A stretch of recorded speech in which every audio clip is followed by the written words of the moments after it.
Get ready for the dictation. Dictation will start in 5 seconds. Start. There are many important records that are left in the hands of various organizations of the country, such as the municipalities, the corporations, the different commercial organizations of the country, the chambers of commerce, etc.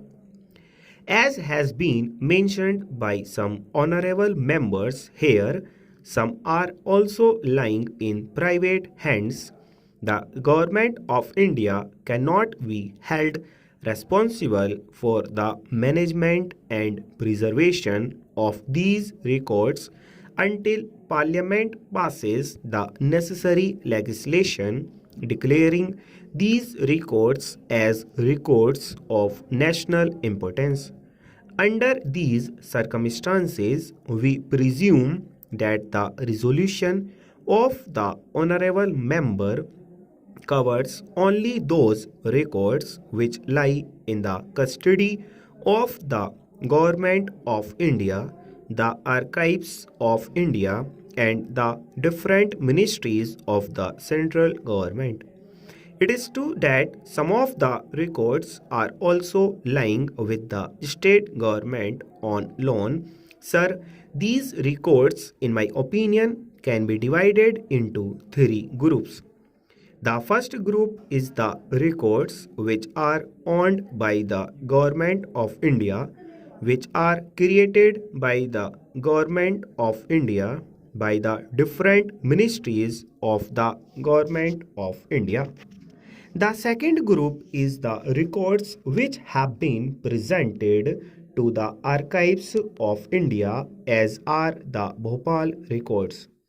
The records of the Bhopal government, the former Bhopal government, have been presented to the archives of India, and the third category is of those records which are purchased by the Indian archives.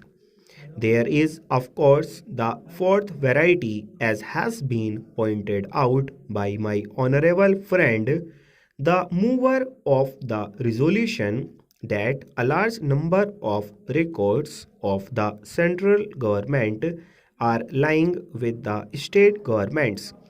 These records have been given on loan to the state governments because they are connected with the administration of those states. They are necessary for carrying out the day to day administration of those states. That is why it has not been thought proper to take away those records from the states. They are lying with the states, but the proprietorship, the ownership rests with the government of India.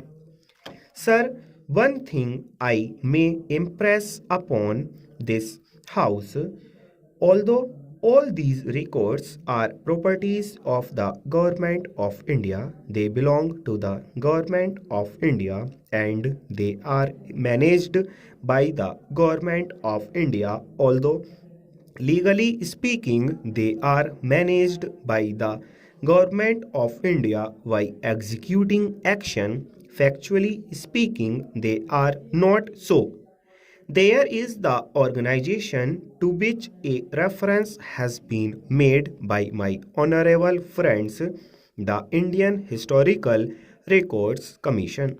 This commission is there to give its guidance and expert advice to the government of India for the maintenance of these records. Sir, my honorable friend, the mover of this resolution, is thoroughly acquainted with this organization because he happens to be a member of that organization.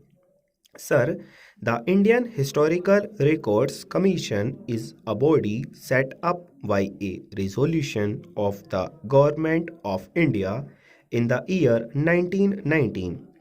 The functions and authority of the Commission have been made clear in the resolution itself. Full stop.